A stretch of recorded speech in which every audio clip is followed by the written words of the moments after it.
Italian പ്രധാനമന്ത്രി Georgia മെലോണിയുമായും പ്രധാനമന്ത്രി German chancellor ഫെഡറിച്ച മെഴ്സുമായും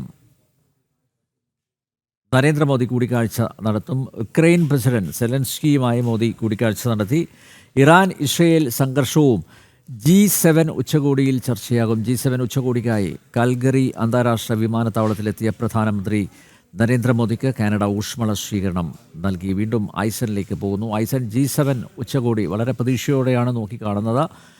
പ്രത്യേകിച്ച് ഇറാൻ ഇസ്രയേൽ സംഘർഷം അത് വളരെ ശക്തമാകുന്ന ഒരു പശ്ചാത്തലത്തിൽ എങ്ങനെയാണ് ഈ ഉച്ചകോടിയെ നോക്കിക്കാണേണ്ടത്?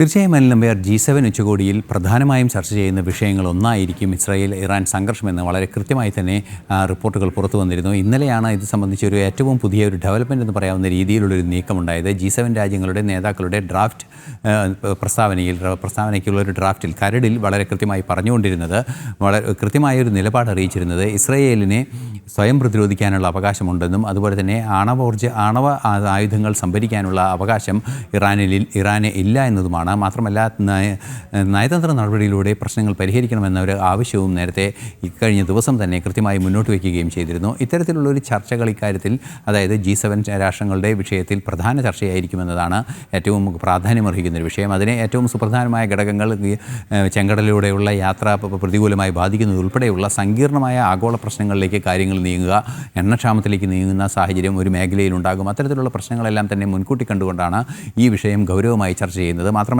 ഏറ്റവും വലിയ ഭീഷണി എന്ന് പറയുന്നത് ആണവായുധങ്ങൾ പ്രയോജനപ്പെടുത്തുകയും ആണവ കേന്ദ്രങ്ങളിൽ ആക്രമണം നടത്തി ആണവ കേന്ദ്രങ്ങൾ ചില സാങ്കേതിക പ്രശ്നങ്ങൾ നേരിടുകയും ചെയ്യുകയൊക്കെ ചെയ്യുന്ന പശ്ചാത്തലത്തിൽ ഗൗരവമേറിയ വിഷയമായി ഇത് ലോകം കാണുന്നു. അതുകൊണ്ട് തന്നെ ഇക്കാര്യം ചർച്ച ചെയ്യേണ്ടത് അനിവാര്യമാണ് എന്ന നിലപാടാണ് G7 രാഷ്ട്രങ്ങൾക്കുള്ളത്.